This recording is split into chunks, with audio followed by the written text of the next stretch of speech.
Épître de Paul aux Romains, chapitre 14.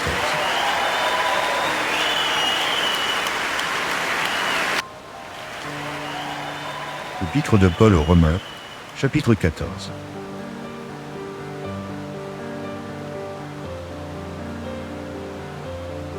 Faites accueil à celui qui est faible dans la foi, et ne discutez pas sur les opinions.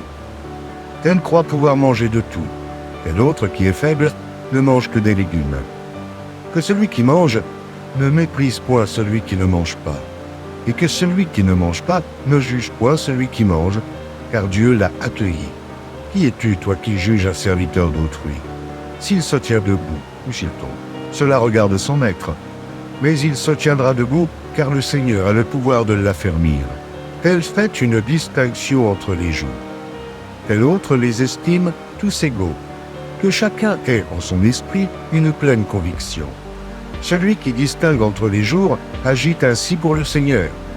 Celui qui mange, c'est pour le Seigneur qu'il mange, car il rend grâce à Dieu. Celui qui ne mange pas, c'est pour le Seigneur qu'il ne mange pas, il rend grâce à Dieu.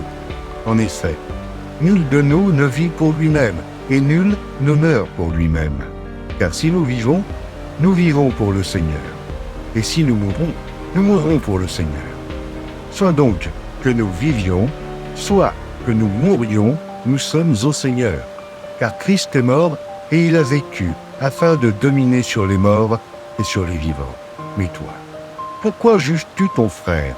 Ou toi, pourquoi méprises-tu ton frère, puisque nous comparaîtrons tous devant le tribunal de Dieu? Car il est écrit, « Je suis vivant, dit le Seigneur. Tout genou fléchira devant moi, et toute langue donnera gloire à Dieu. » Ainsi, chacun de nous rendra compte à Dieu pour lui-même. Ne nous jugeons donc plus les uns les autres, mais pensez plutôt à ne rien faire, qui soit pour votre frère une pierre d'achoppement ou une occasion de chute.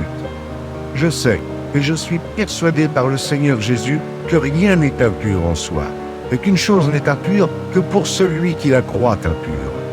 Mais si pour un aliment ton frère est attristé, tu ne marches plus selon l'amour. Ne cause pas par ton aliment la perte de celui pour lequel Christ est mort. Que votre privilège ne soit pas un sujet de calomnie. Car le royaume de Dieu, ce n'est pas le manger et le boire, mais la justice et la paix et la joie par le Saint-Esprit. Celui qui sert Christ de cette manière est agréable à Dieu et approuvé des hommes.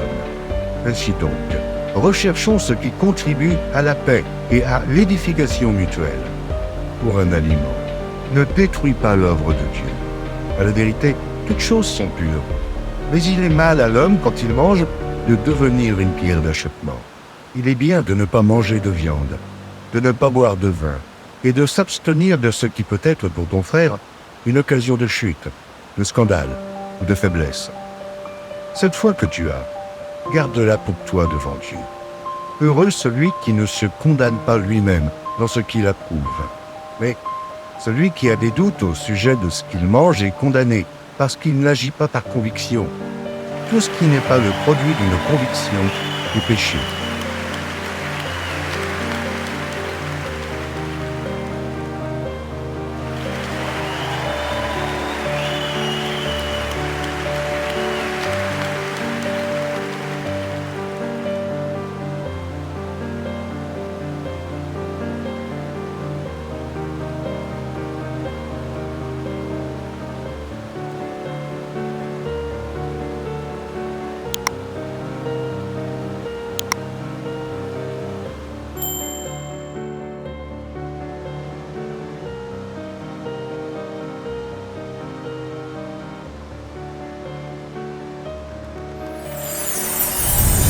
Merci d'avoir regardé. Pour ne manquer aucune de nos activités, prière de vous abonner maintenant en cliquant sur le bouton du milieu et en activant la cloche de notification. Pour continuer à bénir votre âme, nous vous proposons 2 vidéos, soit en cliquant sur celle de droite ou celle de gauche. Que Dieu vous bénisse.